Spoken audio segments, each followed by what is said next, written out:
Hari kan udah yang berumah binosak.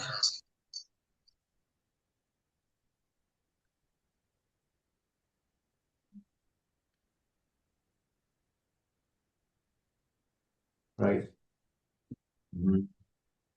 Tapi itu adalah dengan ini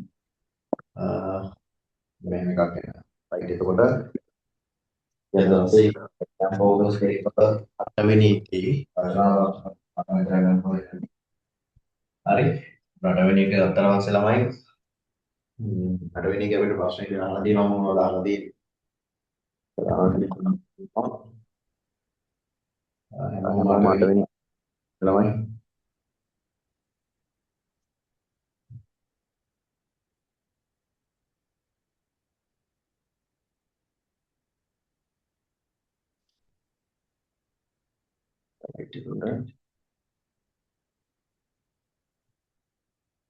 ada ini exam papers again exam fokus aku ada ini bahasa nabi केवल अनुभव के लिए बनाना साधक विस्तार करने के hari hari bacaan केवल गुणानुभव के लिए बनाना साधक विस्तार करना dan nabi kemudian nabi juga kirian waktu itu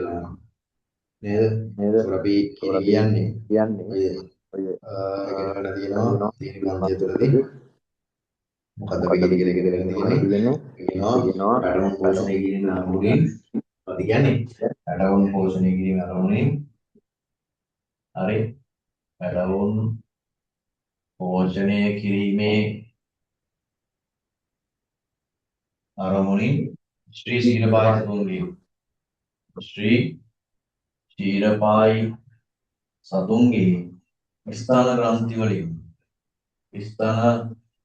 क्रांतिवली श्राव्यवर्ण स्थान क्रांतिवली श्राव्यवर्ण स्वाभाविक दिया गया apa kiri kira kiri kira lagi dua tino dekat teman rasaয়නික අල්ලකේ මන්ත්‍රණය ඉතින් දුරල් ඉතිරකේ මන්ත්‍රණයයි මේ ජෛවිකාත්මක අල්ලකේ තුලමයි ප්‍රධාන වශයෙන් කිරියලා පිළිනවා අපරංගෝෂණ පිළිනවා වුණේ ඉස්ත්‍රී සීලපාය සතුන්ගේ ඉස්සරහන් ශ්‍රාවය වෙන ස්වභාවික දියරකට පිළිනවා කිරියලා හරි ඒක මෙන්න මේ කිරිවල ගුණාත්මක කියන එක තමයි අපේ කන්නේ කිරිවල ගුණාත්මක කිරිවල පන සාධක ගුණ කියන එක නේද හරි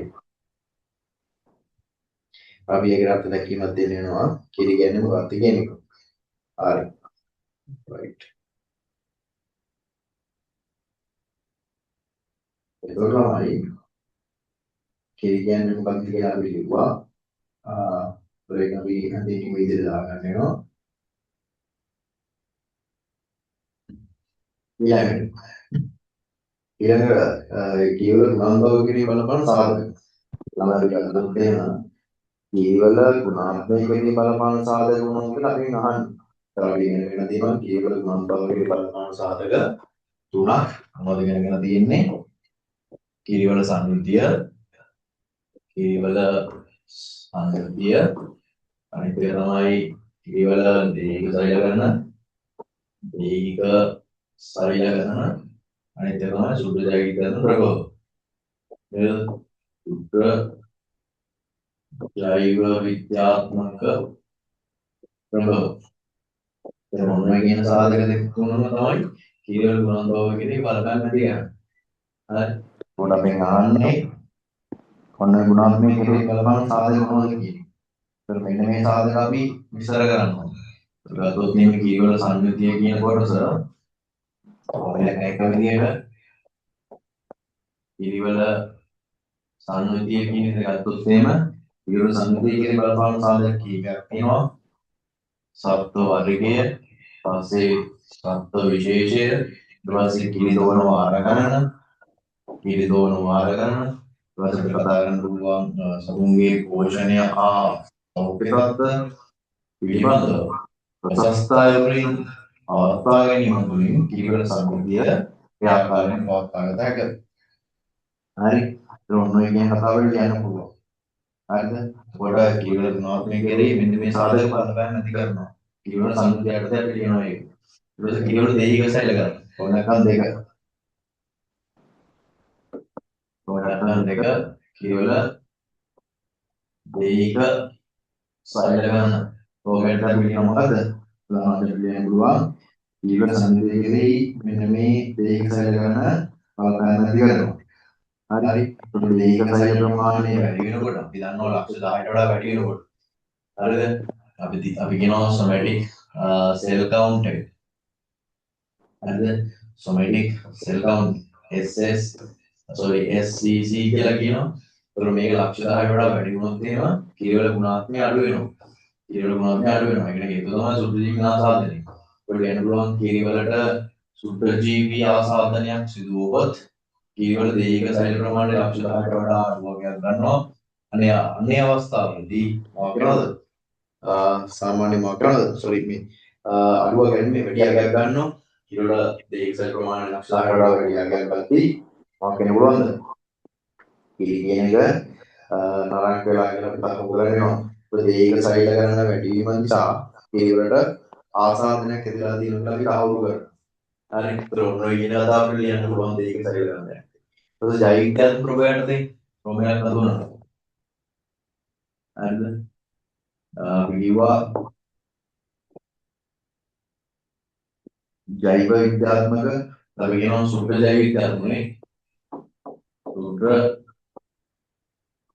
ජෛව විද්‍යාත්මක ප්‍රභවයට තියෙන.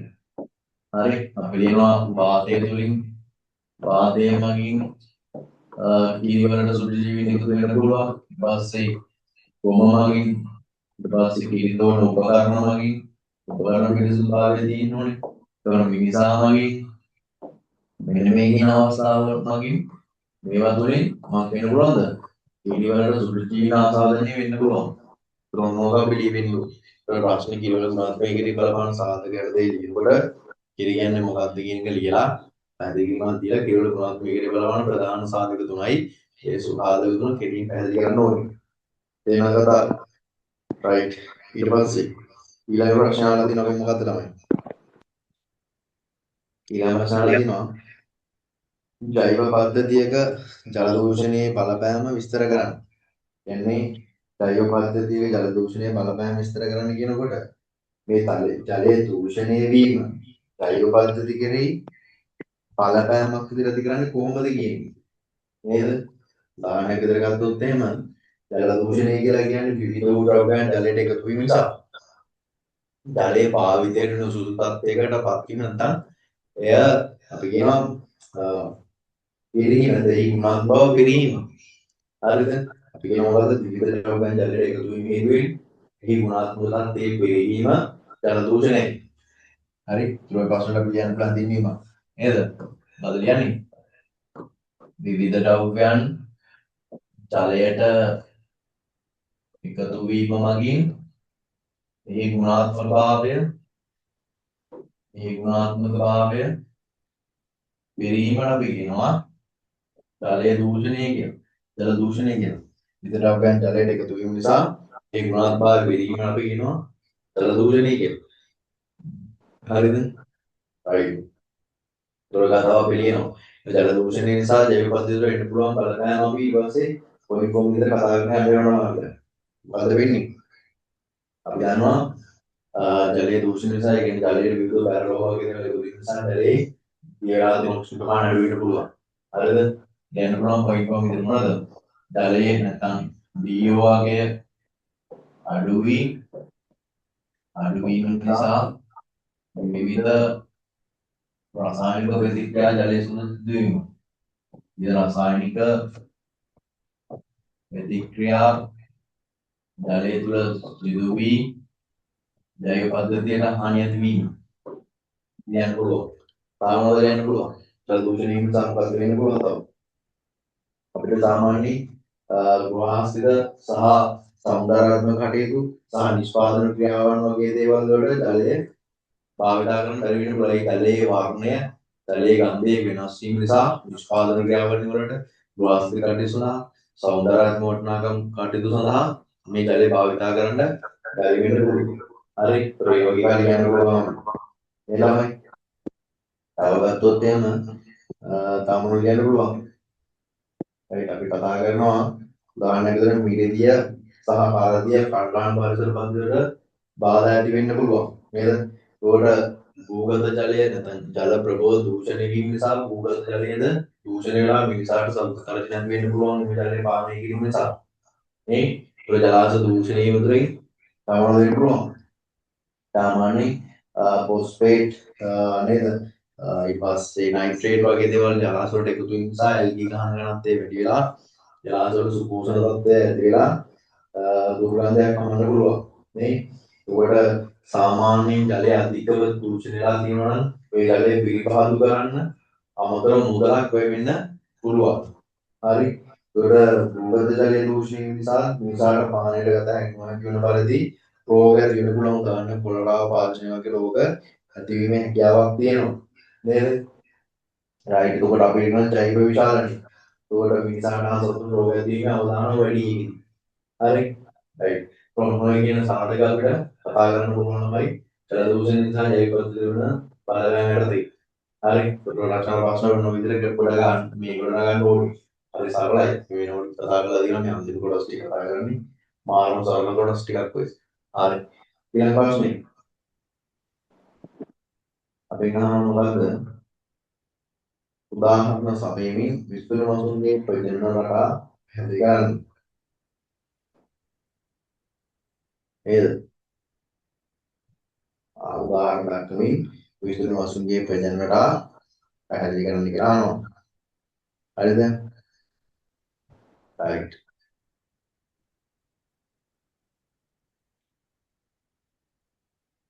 right. එතකොට මොකක්ද අපි කියන්නේ? මොකක්ද ආන්සර් දෙන්නේ? විස්තර වශයෙන් කියන කවුද කියලා අපිට කතා කරන්න වෙනවා. විස්තර වශයෙන් කියලා කියන්නේ අලංකාරවත් හා නැත්නම් අපි කියන සුන්දරත්වය සඳහා හෝ නැත්නම් අපි කියන විනෝදාස්වාදය සඳහා සහ අලංකාරවත් භාවය සඳහා ඇති කරන මසුන් අපි කියනවා විස්තර මසුන් කියනවා. නේද? අපි කියනවා අලංකාරවත් භාවය හා විනෝදාස්වාදය සඳහා විචිත්‍රවත් මසුන් පවතින ඇති කරන විචිත්‍රවත් මසුන්ට අපි කියනවා විචිත්‍ර මසුන් කියනවා. හරිද? විස්තර මසුන් කියන්නේ කවුද කියන අපි ලියනවා. ඒකට උන්ගේ විස්තර මසුන්ගේ ප්‍රයෝජන රටාව දැන් අපි විස්තර මසුන් වර්ගීකරණය කරන ප්‍රධාන සාධක තුනක් යටතේ විස්තර මසුන් අපි ඉගෙනගෙන තියෙනවා ප්‍රධාන සාධක තුනක් යටතේ තමයි සම්භාව්‍ය අණු වර්ගීකරණය කරනවා. ඒක එතනදී නම් දේශීය මසුන් සහ විදේශීය මසුන් ඊට පස්සේ පාරිසරික අණු වර්ගීකරණය කරනවා. ඊළඟ කවුද? ආරදීය මසුන්, මිරිදිය මසුන් සහ කිවුල්දිය මසුන්. ඊට පස්සේ ප්‍රයෝජන රටාව අනුව ප්‍රධාන වශයෙන් මසුන් වර්ග දෙකක් ඉන්නවද? බිත්තර දමන මසුන් සහ පැටවුන් බිහිකරන මසුන්. මෙන්න මේ බිත්තර දමන මසුන් දැක්කට පස්සේ අපි මෙයාලගේ සිදුවෙන්නේ බාහිර සංසේචනයක්. පැටවුන් දමන මසුන්ගේ ඇතුළත වෙන්නේ අභ්‍යන්තර සංසේචනයක් තමයි. හරි. ඒක බාහිර සංසේචනයක අභ්‍යන්තර සංසේචනයක් තිබීම නිසා මොකක් වෙනවද? මෙයාලගේ ප්‍රයෝජන රටාව සිදු කරනවා. අපෙන් අහන්නේ මේ ප්‍රශ්නේ අපෙන් අහන්නේ උදාහරණ සමයේ විසුණු මසුන්ගේ ප්‍රයෝජන රටාව පැහැදිලි කරන්න කියලා. අපිට මෙන්න මේ වර්ගීකරණයට දැන් අපෙන් අහන්නේ මෙන්න මේ අවසාන ප්‍රයෝජන රටාව මොකද වර්ගීකරණය කරන්න කියලා. ඒතර විසුණු මසුන් කියන්නේ කවුද කියන්නේ? හරිද? ඒතර මේ පැටවුන් බිහිකරන මසුන් ඉන්නවා, බිත්තර දමන මසුන් ඉන්නවා. හරි. ඒතර මෙන්න මේ දෙක තමයි විස්තර කරන්නේ. දැන් උදාහරණයක් විදිහට ගත්තොත් පැටවුන් බිහිකරන මසුන් නේද? පැටවුන් බිහිකරන මසුන් මේක වර්ගීකරණය කරනවා අපි. නැත්නම් මේක හඳුන්වනවා. මොකද වෙන්නේ මේක? මේකෙදී පිරිමස්ය හා ගැන්මස්ය ඉන්නවා. ඒකට මෙයාලා ගත්තොත් එහෙම පැටවුන් බිහිකරන මසුන්ගේ සිදුවන සංසේචනය ඒක වෙන්නේ ගැන්සලාගේ ලිංගික අවයවයට පිරිසදා විසින් සුක්‍රාණු වලට කරලා ඉතින් ගැන්සලාගේ ශරීරය තුල තමයි බිම්බ නිදහස් කරලා ඉවරලා විතර හදගෙන ඒහා පැටවුන් නිලීගෙන පැටවුන් දමන මාසයෙන් හරි පැටවුන් දමන මාසයෙන් ගැලවියෝගයි ඒතකොට මේකේදී අභ්‍යන්තර සංසේචන සමාස වෙන්නේ මොකද ඥාන සෝදාගේ ශරීරය ඇතුළට තමයි පිළිසදා සුඛාණ දුරු කිරීමක් කරන්නේ. ඒක නම් මේකට අපි කියනවා අභ්‍යන්තර සංසේචන කියලා. හරි. ඒක උදාහරණ විදිහට ගත්තොත් එහෙම පැටවුම් බීකන වසුළු විදිහට ඉන්නවද? ලේඩි, ගප්පි, ෂෝට් ටේල් වගේ මත්ස්‍ය විශේෂ ඉන්නව නේද? හරි. ඊට පස්සේ මොලි, ෂෝට් ටේල් වගේ අය ඉන්නවා. right. මේ ඊට පස්සේ විතර දමන වසුන් ගත්තා පස්සේ මෙයාලගේ පෙන්වන්නේ විතර දමන වශයෙන්. විතර දමන වශයෙන්. විතර දමන මාසොත්. මෙතනින් වෙන්නේ මෙයාලගේ මේ ගැහණු සතා විසින් යම්කිසි පුෂ්ඨයකට විතර ටික හදනවා. පිළිම සතා ඇවිල්ලා ඉවරලා මේ සුක්‍රාණු ඒ විතර ඒ පුෂ්ඨය මත හදලා යනවා. ඒත් මේකෙදී ඇතිවන දීවන අලුත් ජීවි ප්‍රමාණයට සාපේක්ෂව පැටවුම් බීකන මාසිකට සාපේක්ෂව ටිකක් අඩුයි. දැන් ගෝල්ඩ්ෆිෂ් මාසයක් වගේ ගත්තොත් තාම විශාල විතර ප්‍රමාණයක් එයා දානවා. හරි. දැන් ඊට පස්සේ ආපහු මොකද කරන්නේ? මෙන්න මේ යම්කිසි පුෂ්ඨයක් මත තමයි ඔය ටික දැන්පත් කරන්නේ. ඒකෝට පිළිම මාසය ඇවිල්ලා ඒක මත පිට සුක්‍රාණු දමලා යන එක තමයි කරන්නේ. ඒතර මෙතනදී වෙන්නේ බාහිර සංසේචනය.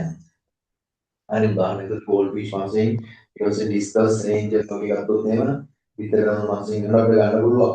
නේද? කාප්, ටෙට්‍රා, සීගා, ගෝල්ඩ්ෆිෂ් වගේ මාසයෙන් අපි විතර දාන්න මාසයෙන් ගන්නට අයිති වෙනවා. හරි. right. තොරළමයි අපිට තවදුරටත් විතර දාන්න මාසයෙන් වර්ගීකරන්න පුළුවන්. විතර තැම්පත් කරන්න, විතර බලන්න, මුඛය තුළ බීජ රකින්න, ඊපස්සේ වෙන කුඩු සාධාරණ විදිහට තවදුරටත් අපිට වර්ගීකරණය කරන්න පුළුවන්. විතර දාන්න මාසයෙන්. හරි. විතර දාන්න මාසයෙන් ඉන්නකොට වෙන කුඩු සාධාරණ ඉන්නවා. හරි. වෙන කුඩු සාධාරණ ඊට පස්සේ මුඛ බීජ රකින්න, මුඛ බීජ රකින්න ඉන්නවා. ඊට පස්සේ විතර තැම්පත් කරන්න ඉන්නවා. විතර තැම්පත් කරන්න ඉන්නවා. ඊට පස්සේ විතර විසිරුවන්න ඉන්නවා. විසිරුවන්න ඉන්නවා. ඔයාලට මේ විතර දවන මසුන් යටතේ මෙන්න මේවා අයත් ඉන්නවා. මේ විදිහට කරන අයත් ඉන්නවා. ඒතර මේ විතර වෙන කුඩු සාධාරණ ඉන්නවා. වෙන කුඩු සාධාරණ ඉන්නවා. කවුරු බ්‍රාහ්මි වගේ මාසින්. හරි. මුඛ බීජ රකින්න ඉන්නවා. විතර තැම්පත් කරන්න ඉන්නවා. විතර විසිරුවන්න ඉන්නවා. ඒ යාළුවෝ කවුරු උදාහරණ මොනවද කියන එක තව විස්තර කරන්න පුළුවන් මේ ප්‍රශ්නෙදී. පැහැදිලි කතාව. right. එහෙනම් තමයි ඒ ප්‍රශ්නෙට උත්තරය කියන විදිය. හරි. right. ඊළඟ ප්‍රශ්නෙට උත්තර මොකද දාන්නේ? right. බිම්මැණි සඳහා භාවිතා කරන අපේනවා බිම්මැණි සඳහා භාවිතා කරන ශිල්පකම හතරක් පැහැදිලි කර ඒවායේ වාසයක් හා අවාසයක් වගේ කියලා කරන්න. right. බිම්මැණි ශිල්පකම හතරක් පැහැදිලි කර ඒවායේ වාසයක් හා අවාසයක් වගේ සඳහන් කරන්න. හරි. ළමයි. එතකොට මෙන්න මේ වැඩ කියන්නේ. මේක අපිට කියන්නේ කොහොමද? බිම්මැණීම කියන්නේ මොකක්ද? මුලින්ම අපිට කියන්න බිම්මැණීම කියන්නේ මොකක්ද? අපි ඉගෙනගෙන තියෙනවා පෘථුවිය මත පෘථුවිය තුළ පෘථුවියෙන් ඉහළදී ලක්ෂවල සාපේක්ෂ විහිදීම සෙවීම සඳහා පාඨාංක ලබා ගැනීමේ ක්‍රියාවලිය අපි කියනවා කියලා බිම්මැණීමක් කියනවා. හරි. මොකද තමයි බිම්මැණීම කියලා කියනකොට අපි කියනවා පෘථුවිය මත පෘථුවිය තුළ පෘථුවියෙන් ඉහළදී ලක්ෂවල සාපේක්ෂ විහිදීම නිර්ණය සඳහා පාඨාංක ලබා ගැනීම. හරි. සාපේක්ෂ විහිදීම සෙවීම සඳහා නැත්නම් නිර්ණය සඳහා පාඨාංක ලබා ගන්න කියනවා. මොකද කියනවද? අපි කියනවා බිම්මැණීමක් කියලා. හරි. එහෙනම් බිම්මැණීමක් කියන්නේ මොකද? පෘථුවිය මත පෘථුවිය තුළ සහ පෘථුවියෙන් ඉහළදී ලක්ෂවල පාඨාංක පෘථුවියෙන් ඉහළදී ලක්ෂවල සාපේක්ෂ විහිදීම සෙවීම සහ පාඨාංක ලබා ගැනීමේ ක්‍රියාවලිය අපි කියනවා බිම්මැණීමක් කියලා. right. එහෙනම් බිම්මැණීමේ ක්‍රම ශිල්ප අපි ඉගෙනගෙන තියෙනවා. පළමුවෙන් මීටර මැනීම, ඊට පස්සේ දාංගල් මැනීම නේද? ඊට පස්සේ සමදේශීය ඩයග්‍රෑමය, විෂම මාලිමාව වලින් මැනීම, හරි. ඉලෙක්ට්‍රොනික දින මැනීම, හරි. ලෝක චාන්ද්‍රිකාවේ ආප්තික පද්ධතිය තුලින් බිම්මැනීම, ඡායාරේඛනය තුලින් බිම්මැනීම, ජියෝලයිට් භාවිතා කරලා බිම්මැනීම, ඔය මොනවා හරි. ඔය මොනවා හරි හතරක් කියලා ඒ වගේ වාසිය ලියන්න පුළුවන් වුණා. හරි. උදාහරණයක් විදිහට අපි ගමු. තලමේජ බිම්මැනීම. හරි. තලමේජ බිම්මැනීම ගත්තට පස්සේ මේකෙදී විශේෂ උපකරණ කීපයක් අපිට අවශ්‍ය වෙනවා. ඒවල දෙපාවක් මත සවි කරන ලද මේසයක් තුළ සමපාත කරලා තමයි මේ බිම්මැනීම කරන්නේ. තලමේජ බිම්මැනීම විශේෂ වැඩක් වෙනවා. ඒ තමයි මොකද්ද? භූමිය තුළදීම පාඩම් ලබා ගන්නවා. භූමිය තුළදීම සිදුවීම නිර්මාණය කිරීමක් කරනවා. හරි. ඒ තමයි තලමේජ බිම්මැනීම විදින විශේෂම ලක්ෂණය. ඒතොරයි වෙන වාසි තමයි උදාගෙන පහසු මැනගන්න පුළුවන්. ඒතර මේ බිම්මැනීම තුළදීම සැලසුමක් නිර්මාණය කරන නිසා පාඩම් ගුණ නිරෝධතාව ඉතාම ඉහළයි. හරි. ඒතර මේක අවශ්‍ය ගත්තොත් එහෙම සාමාන්‍යයෙන් අපිට සාමාන්‍ය මාර්ගවල බාධක සහිත ඉලක්ක වල භාවිතා කරන්න බෑ. ඒකට විශාල ඉලක්ක ශේෂ්ත්‍ර භාවිතා කරන්න බෑ. නිකන් මේක සීමා සහිතයි. මේක කුඩා ශේෂ්ත්‍ර පමණ උදාගත හැකියි. හරි. උදාහරණයකට තව එකක් සාමාන්‍ය පිළිබඳ උදාහරණයකට තව එකක් අපි ගමු. මොකද්ද ටියුබ්ලයිට් භාවිතා කරලා. හරි. ටියුබ්ලයිට් භාවිතා කරලා මොකද කරන්නේ? පිටස්තලයේ කෝණ හා සිරස්තලයේ කෝණ වෙන ගැනීම සහ ඊට මේ බාධක සහිත නම් හරි ඊටමක් වෙනවා ඊට මේ බාධක තියෙනවා නම් අනේ බාධක සහිත ඉලක්ක වලට මෙන්න මේ ටියුබ්ලයිට් භාවිතා කරලා මැනි කරගන්න පුළුවන්. කොහොමද ටියුබ්ලයිට් භාවිතා කරලා මැනිසුව? මේකේ තියෙන වාසියක් තමයි ළඟාදී යන ස්ථාන පවා ඉමේජ්මක් සිදු කරන්න පුළුවන්. හරිද? ඒවගේ අවශ්‍ය තමයි උපකරණ නාමයක් දීමට අපි කියනවා අසම්මත දෝෂ. හරි සම්මත දෝෂ අසම්මත දෝෂයක් ඇති වෙන්න පුළුවන්. හරි. උදාහරණයකට ගත්තොත් මේක පිළිබඳව දැනුමක් තියෙනවා. දැනුමක් සහිත උත්තරීන් සිටිනවා. හරි. ඒක මේකේ තියෙන අවශ්‍යය. හරිද? ඔන්න ඔයගේ අපි ප්‍රධාන වශයෙන් ඡායාරයගෙන මිදේ ලෝකීය චන්ද්‍රිකා පද්ධති නැත්නම් භූගෝලීය තොරතුරු පද්ධති හරි ධර්ම මැනීම හරි ධර්ම මැනීම උදාහරණයකට ගත්තොත් එහෙනම් කියනවා රේඛීය තුවාල ප්‍රමාණයක් ලබාගෙන ඉදම ත්‍රිකෝණ බෙදා වෙන් කරලා බිමැනීමක් සිදු කරනවා මේකෙදී මූල ධර්මයේ විදිහට ත්‍රිකෝණීකරණය කියන ක්‍රියාවලිය භාවිතා කරනවා තමයි හරි එතකොට මේකේ වාසියක් තමයි පුරා බිම් කොටස් තමයි සුදුසු වෙන්නේ මග මඩ සහ වගුරු බිම් වලට දනවල මැනීම වඩා සුදුසු වෙනවා ඒක වාසියක් දෙන්න පුළුවන් පුරා බිම් වලට වඩා සුදුසු වාසියක් අවාසියක් විතර ගත්තොත් එහෙම දනවල මැනීමේ අපි කියනවා හැසිරීමකට අපහසුයි ඒවල දෝෂ ඇති වෙන උපකරණ ආශ්‍රිත ඇති පුළුවන් දෝෂ මොකද දනවලනේ භාවිතා කරන්නේ මේ වගේ ප්‍රමාණ දික්වීමක් ප්‍රමාණ පුරාවීමක් වගේ නිසා උපකරණ වල දෝෂ ඇතිවීමක් කියලා දෙන එක අවාසනාවක්. හරිද? රයිට්. ඔකට පාඩම් වල විවෘතතාවය වෙනස් වෙන්න පුළුවන්. ඔයන්නේ හැසිරීම අපහසුයි. රයිට්. මොනවාගේ මොහොතේ හතරක් ගැන. ඒ හතර ගැන පොඩි හඳුන්වීමක් කරලා මේ ධර්ම මැනීමත් ධර්ම මැනීමක් කිව්වේ ඒ ඉදිරියට ලබා ගන්නවා. රිපෝර්ට් බෙදා වෙන් කරනවා. මේක මුල ධර්ම ටිකෝටි කරන්නේ. රයිට්. අනිත් වගේ පොඩි හඳුන්වීමක් කරලා ඒකට දෙදින වාසිය පාසය කියනවා. හරි. රයිට්. උඩ ඊළඟ ප්‍රශ්නය යනවා සමෝචකරණයේ භාවිත ලැයිස්තුලද කරන්න. සමෝචකරණයේ භාවිත ලැයිස්තුලද කරන්න කියලා අන්නේ ළමයි උදාහරණයක් විදිහට ගත්තොත් එහෙම සමෝචකරණය කියලා කියන්නේ අපි දන්නවා සමාන උද්දත්තයක් තියෙන ලක්ෂණ. හරි අපි ගන්න ඕනේ සමෝචකරණයේ භාවිත ලැයිස්තුලද කරන්න කියන්නේ. ඒකට අපි කියනවා එතකොට සමාන උද්දත්තයක් නැති ලක්ෂණ යාත්‍රමින් අඳුරන රේඛා. හරි එනි දන්න සමාන උච්චත්වයක් තියෙන්න ඕනේ. හරිද? දැන් මේ විදිහට කඳු බෑවුමක් ගත්තොත් එහෙම කන්දක් ගත්තොත් එහෙම මෝද මට්ටමේ ඉඳලා මේ කන්ද මෙන්න මේ වගේ හැසිරීමක් තිබුණොත් මෙතනක් තියෙන්නේ ලක්ෂයක්. මෙතනක් තියෙන්නේ ලක්ෂයක්. මෙතනක් තියෙන ලක්ෂයක් මෙතනක් තියෙන ලක්ෂයක්.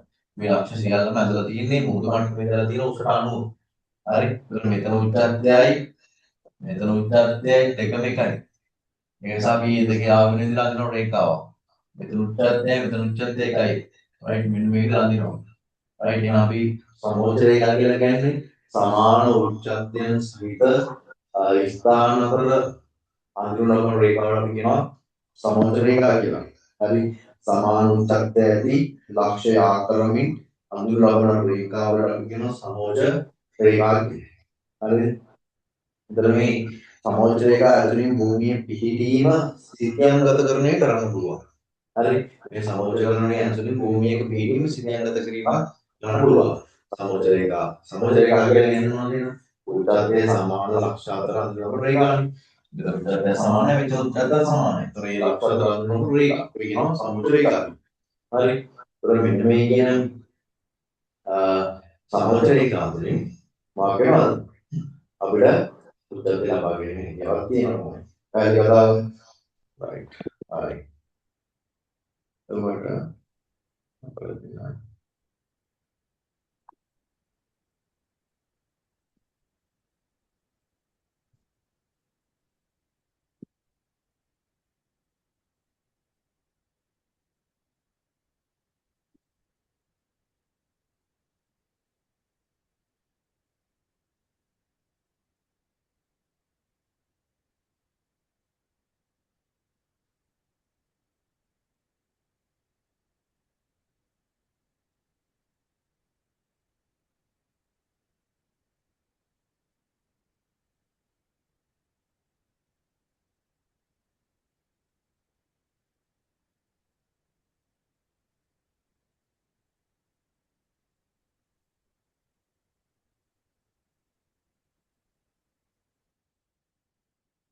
හරි